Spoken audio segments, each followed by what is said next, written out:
કરજણમાં ચૂંટણીનું ઘમાસાન, ત્રિપાખ્યા જંગે રાજકીય તાપમાન ચરમસીમાએ. નમસ્કાર, હું સુનિલ પટેલ. કરજણ સમાચારમાં આપનું સ્વાગત છે. કરજણ તાલુકા અને જિલ્લા પંચાયતની ચૂંટણીને લઈ રાજકીય પાટા પર ગરમાવો ચરમસીમાએ પહોંચ્યો છે. ઉમેદવારી પત્રો ભરવાના અંતિમ દિવસે ઉમેદવારો અને સમર્થકોનો જમાવડોથી કચેરીઓ રાજકીય રંગે રંગાઈ ગઈ હતી.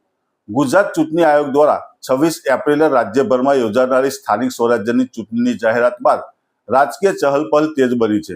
કરજણ તાલુકા પંચાયતની 20 બેઠકો અને જિલ્લા પંચાયતની 4 બેઠકો માટે ઉમેદવારી નોંધાવવાના અંતિમ દિવસે ભારે ઉત્સાહ જોવા મળ્યો. ભાજપ અને કોંગ્રેસ બંનેએ તાલુકા પંચાયતની તમામ 20 બેઠકો અને જિલ્લા પંચાયતની 4 બેઠકો પર પોતાના ઉમેદવારો ઉતારી દીધા છે, જે સીધી ટક્કરનું સંકેત આપે છે.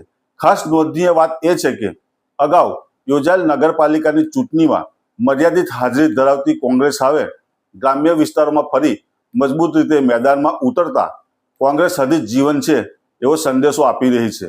બીજી તરફ ગુજરાતમાં પોતાની પકડ મજબૂત બનાવવા માટે પ્રયાસમાં લાગેલી આમ આદમી પાર્ટીએ કરજણ તાલુકાની 6 બેઠકો પર ઉમેદવારો ઊભા રાખ્યા છે, જ્યારે જિલ્લા પંચાયતની બેઠક પર કોઈ ઉમેદવારો ઊભા રાખ્યા નથી. આ વર્ષે અપક્ષ ઉમેદવારોનું જોર પણ જોવા મળી રહ્યું છે. તાલુકા પંચાયતની બેઠકો પર 7 થી 8 અપક્ષ ઉમેદવારો અને જિલ્લા પંચાયતની મિયાગામ બેઠક ઉપર 1 અપક્ષ ઉમેદવાર મેદાનમાં છે. હવે 15 એપ્રિલે ફોર્મ પરત ખેંચવાની પ્રક્રિયા બાદ ચિત્ર વધુ સ્પષ્ટ થશે, પરંતુ હાલની સ્થિતિ જોઈને સ્પષ્ટ છે કે કરજણમાં આ વખતે ભાજપ કોંગ્રેસ વચ્ચે સીધી ટક્કર સાથે ત્રિપાખ્યો જંગ જામવાનો છે.